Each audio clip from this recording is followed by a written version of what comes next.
In this video, we're going to navigate our way through Job chapter 3, verses 1 to 26 with our Bible GPS.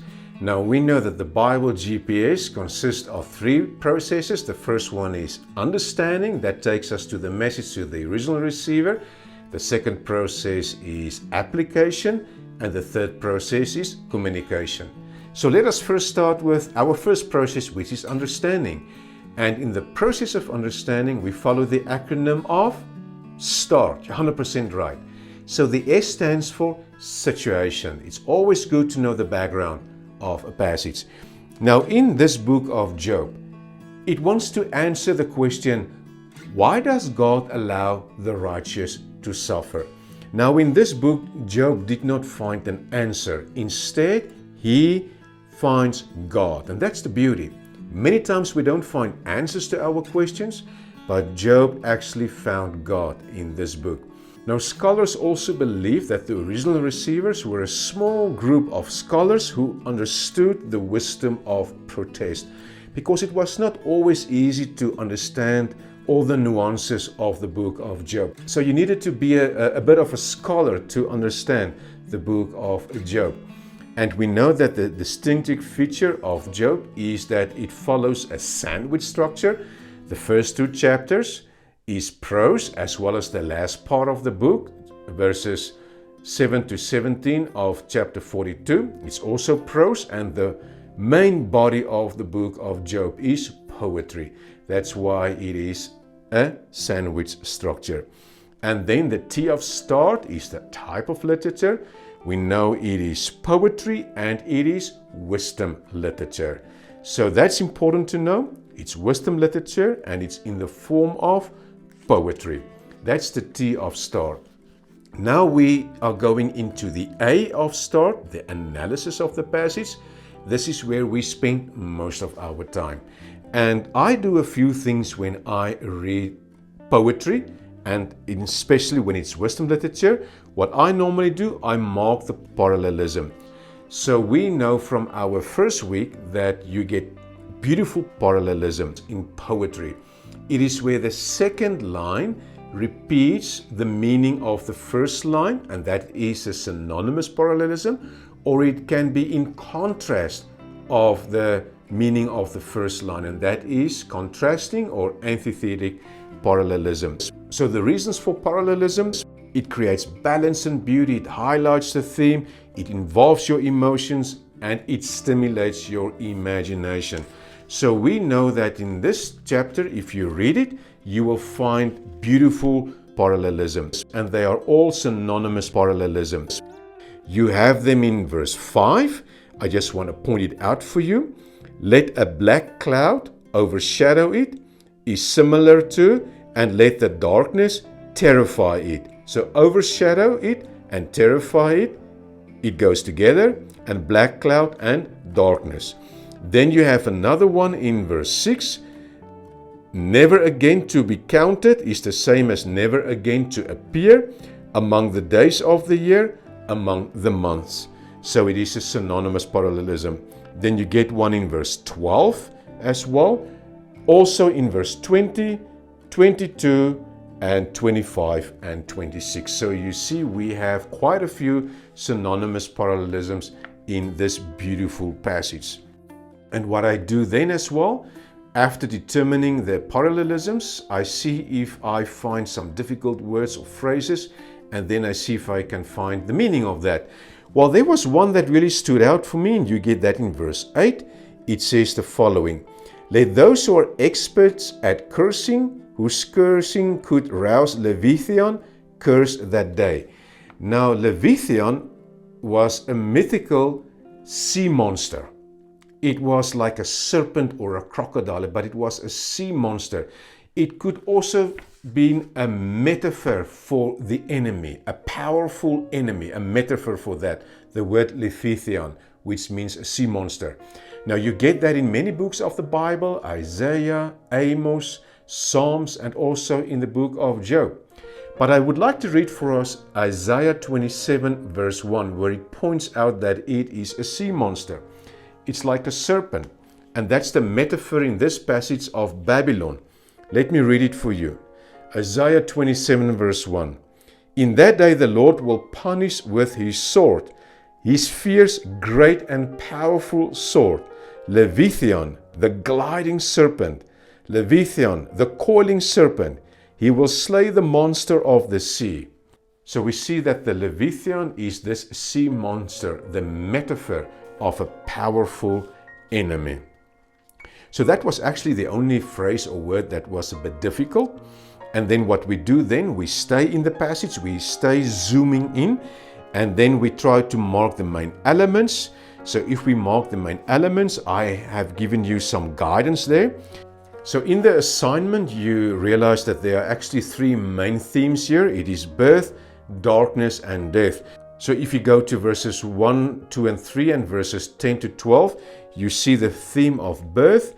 So if you go to verse 1, you see the word birth. Verse 3, birth and conceived. You go to verse 10, mother's womb, be born. Verse 11, born. And verse 11, womb. Verse 12, mother's lap, nurse me at her breast. So they all relate to birth. And then from verses 3 to 9, you see the theme of darkness.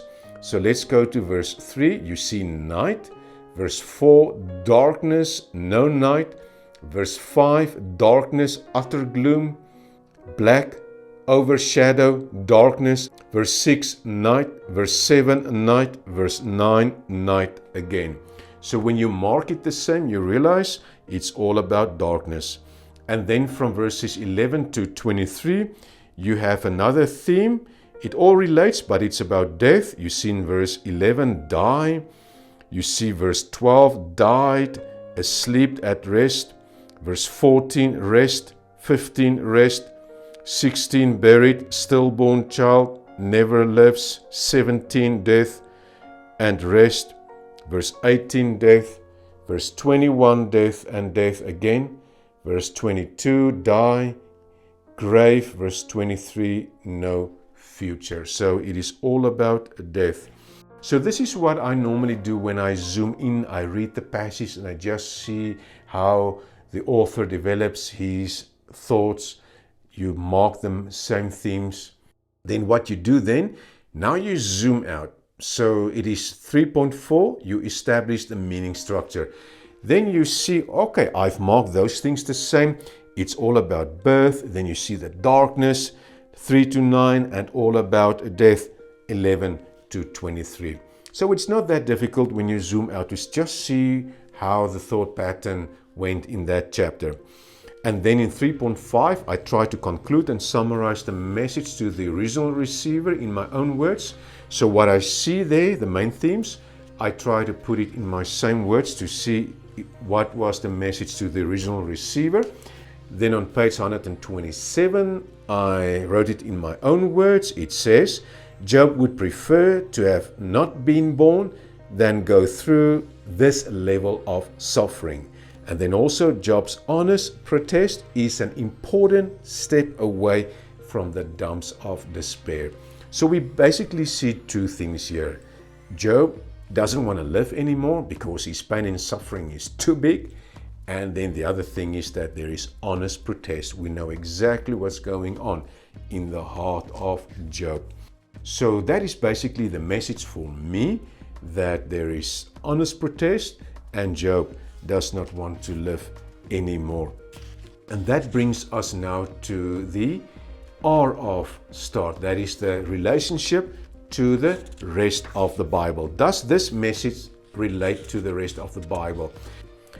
So when you read the rest of the Bible, I think it's very clear that God does not mind honest protest. God does not mind us to share how we feel. Well, I have one passage there. Paul is in prison, Philippians 4, 6 to 7. And when you read that, Paul says, make everything known to God what is in your heart. Let God know what's going on in your heart. Make it known through prayer and supplication. Many times when I ask people, how are you? Then people will say, oh, well, what doesn't help to complain? No one listens. Then I will say, no, it helps to complain. It helps to lament. Because there's even a book in the Bible with the name of lamentation. God doesn't mind that. We need to bring it out. I know this world is all about positive thinking, take away the negativity. But when you lament, you're just in contact with your true feelings and you just share it, but you don't remain there. You need to move forward, but the way out is through. You need to deal with your true emotions and share it. Many people think you will be negative, but it's not really that. You just say how you feel. And then the T of start is test of your findings.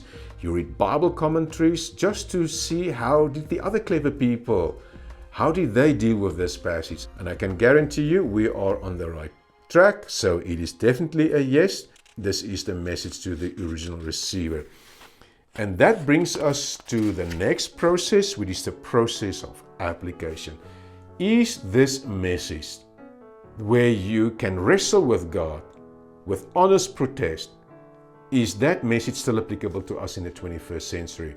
So we need to determine 3 laws and 1 cultural practice if we want to know if this is still applicable. We know that it's not a civil law. There's no bylaws in this passage. There's no ceremonial laws where there's a sacrificial animal that needs to be brought to the temple. There's no cultural practice in this passage, building regulations, nothing like that. It is a moral law because it's about relationship. And in any relationship, you need to say how you feel. Honest protest is a good thing. So it's a moral law, it's about relationships, and in all cultures, all of life. So in all cultures, in all centuries, it is always good to share your true feelings. It is an essential, so it's definitely applicable to us in the 21st century.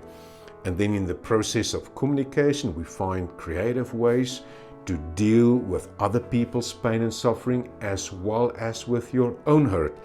So I've there practical guidelines that will help you to be a good friend to someone in need. We know Job's friends, they actually gave him bad advice, but some practical guidelines how to be a good friend, and also some practical guidelines to deal with your own hurt, because it is a reality. Pain and suffering are part of this life. Now, I trust that this GPS method has helped you to navigate your way through the wisdom literature. You will realize it is not that difficult. It's actually exciting to go through the Bible GPS method to see what was the message. It's still applicable, and we communicate it in creative ways in the 21st century. I trust that you will be a good friend and that you will also be in contact with your true feelings, and to realize that honest protest is the best way out of misery. Thank you.